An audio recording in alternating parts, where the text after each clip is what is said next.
programme is brought to you by UCL, London's global university.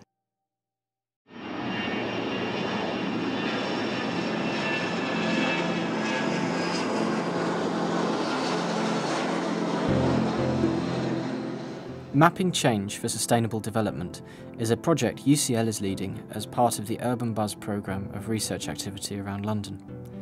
Alongside London 21, a community charity that works across the capital, geographers from the UCL Department of Civil, Environmental and Geomatic Engineering have provided technology and expertise to help local communities collect data on their experiences of noise.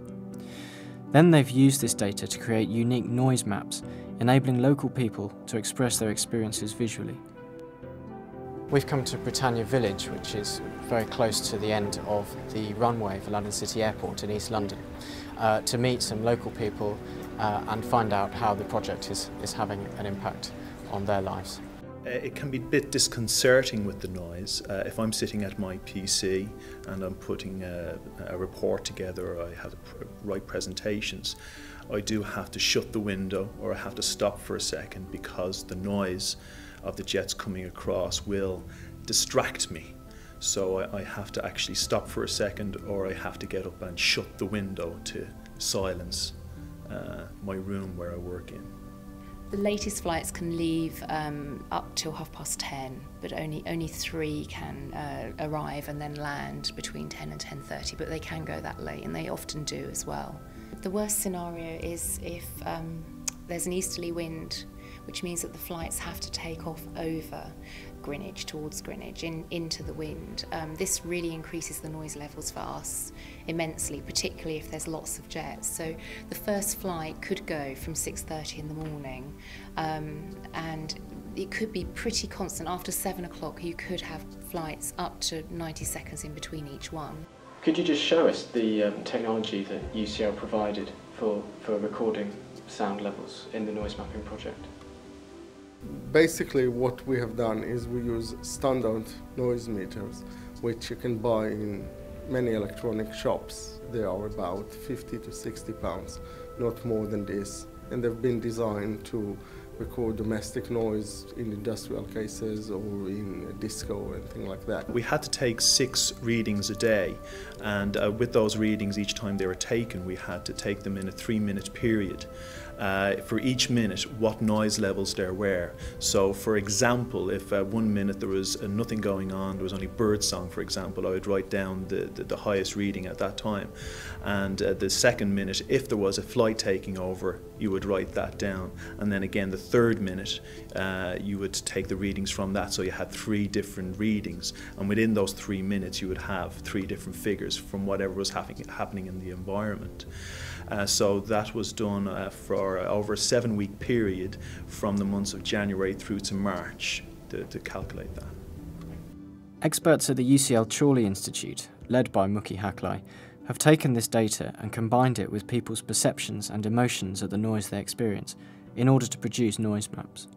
The methodology was that with each piece of information we had the location as it was recorded on the paper map, plus the information about perceptions and experiences that people had when they collected the information. We could then use a geographical information system, a GIS, in order to put all the information together on one map. And once we have that piece of information, we could calculate across the area what was the average level of noise that people were exposed to. But more important than just recording the level of noise was also to have information about their perceptions and their feelings. And we could do that by adding qualitative information to the map. Well, we've used mapping within this particular project to enable communities to collect their ideas and also collect evidence with regards to specific issues that they have within the community. And it's a way where they can actually represent their concerns spatially, and it also enables the community to not do things on an individual basis, but collectively as a community represent themselves in terms of specific ideas, concerns and issues. Well, we've got a plane approaching now, so Perhaps you could just show us the sort of reading that you might get. So as the plane goes overhead, we can see that the readings are going up into the level about the 80 dBA.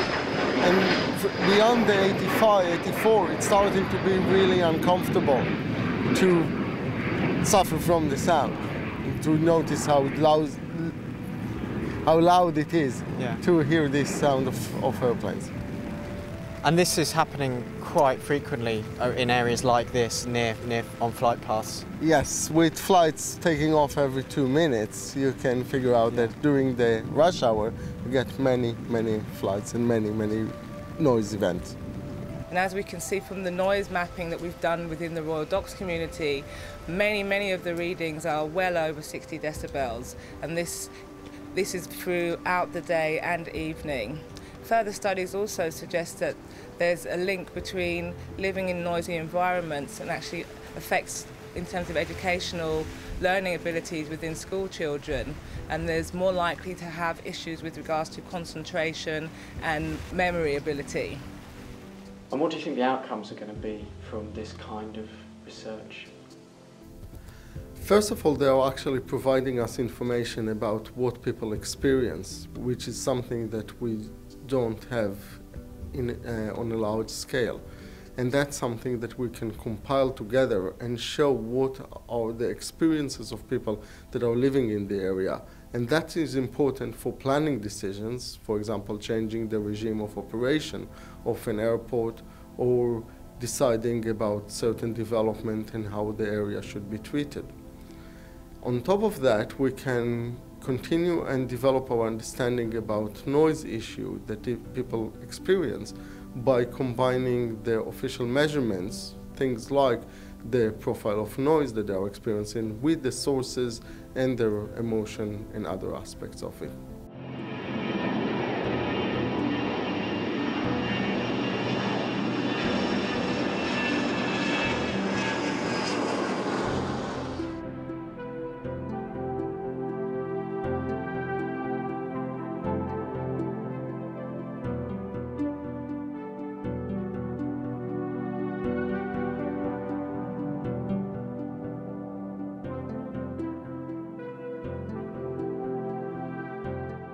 To find out more about UCL, please visit us at itunes.ucl.ac.uk.